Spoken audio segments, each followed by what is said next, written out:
ಮದ್ದೂರಲ್ಲಿ ಹೊತ್ತಿದ್ದ ಕೋಮು ದಳ್ಳೂರಿ ತಣ್ಣಗಾಗಿದೆ. ಇದರ ಬೆನ್ನಲ್ಲೇ ಪೊಲೀಸರ ತಲೆದಂಡ ಶುರುವಾಗಿರುವಂತದ್ದು. ಒಂದ್ ಕಡೆ ಪೊಲೀಸ್ ಅಧಿಕಾರಿಗಳಿಗೆ ಶಾಕ್ ಕೊಟ್ಟಿರುವಂತಹ ಸರ್ಕಾರ ಕಮಲ ನಾಯಕರ ವಿರುದ್ಧ ಎಫ್ಐಆರ್ ಅಸ್ತ್ರ ಬೀಸಿದೆ.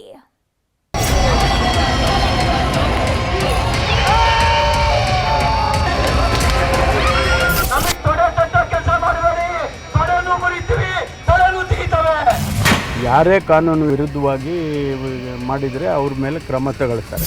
ಈಗಾಗಲೇ 70 ಕೇಸ್ ಹಾಕಿದ್ರಿ, ಇದು 71ನೇ ಕೇಸ್ ಆಗ್ತದೆ ಅಷ್ಟೇ.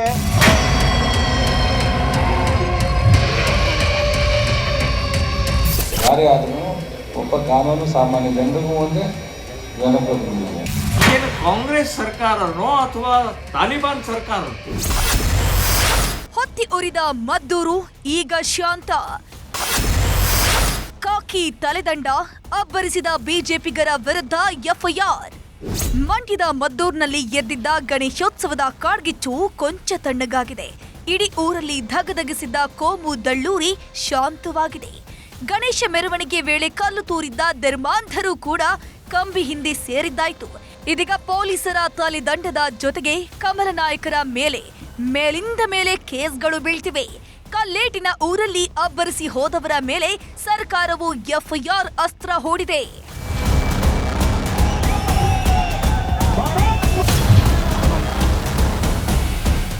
ಕಳೆದ ಭಾನುವಾರ ಮದ್ದೂರಿನಲ್ಲಿ ದೊಡ್ಡ ಹೈಡ್ರಾಮವೇ ನಡೆದು ಹೋಗಿತ್ತು.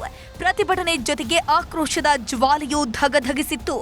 ಇದ್ದಕ್ಕಿದ್ದಂತೆ ಹೊತ್ತಿಕೊಂಡ ಕೋಮು ದಳ್ಳೂರಿಯಲ್ಲಿ ಪೊಲೀಸರು ಕೂಡ ಏನೂ ಮಾಡದಂತಾಗಿತ್ತು. ಆದರೆ ರಾತ್ರಿ ಕಳೆದು ಬೆಳಗಾಗೋದ್ರೊಳಗೆ ಎಲ್ಲವನ್ನ ಥಂಡ ಮಾಡಿದ್ರು. ಆದ್ರೂ ಕೂಡ ಪೊಲೀಸ್ ಅಧಿಕಾರಿಗಳನ್ನೇ ಈಗ ತಲೆದಂಡ ಮಾಡಲಾಗ್ತಿದೆ. ಮಂಡ್ಯದ ಅಡಿಷನಲ್ ಎಸ್ಪಿ ತಿಮ್ಮಯ್ಯ ಅವರನ್ನ ವರ್ಗಾವಣೆ ಮಾಡಿ ಆದೇಶ ಮಾಡಿದ್ರೆ ಮದ್ದೂರು ಠಾಣೆಯ ಇನ್ಸ್ಪೆಕ್ಟರ್ ಶಿವಕುಮಾರ್ ಅವರನ್ನ ಸರ್ಕಾರ ಸಸ್ಪೆಂಡ್ ಮಾಡಿದೆ. ಈ ಬಗ್ಗೆ ಪ್ರತಿಕ್ರಿಯಿಸಿದ ಉಸ್ತುವಾರಿ ಸಚಿವ ಚಲುವರಾಯಸ್ವಾಮಿ, ಘಟನೆ ನಡೆದಾಗ ಅಧಿಕಾರಿಗಳು ಸ್ಥಳದಲ್ಲಿ ಇರಲಿಲ್ಲ, ಹೀಗಾಗಿ ಸಸ್ಪೆಂಡ್ ಮಾಡಿದ್ದೇವೆ ಅಂದ್ರು.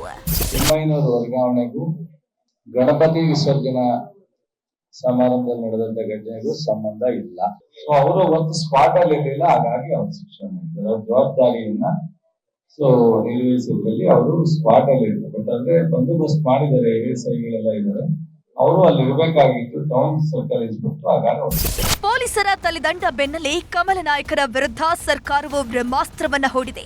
ಕಲ್ಲೆಸೆತ ಖಂಡಿಸಿ ಮದ್ದೂರಿನಲ್ಲಿ ಪ್ರತಿಭಟನಾ ಮೆರವಣಿಗೆ ನಡೆಸಿದ ಹಿನ್ನೆಲೆ 500 ಜನರ ಮೇಲೆ ಎಫ್ಐಆರ್ ದಾಖಲಾಗಿತ್ತು. ಇದೀಗ ರೋಷಾವೇಶದ ಭಾಷಣ ಮಾಡಿದ ಸಿಟಿ ರವಿ ಮತ್ತು ಯತ್ನಾಳ್ ವಿರುದ್ಧವೂ ಎಫ್ಐಆರ್ ದಾಖಲಾಗಿದೆ.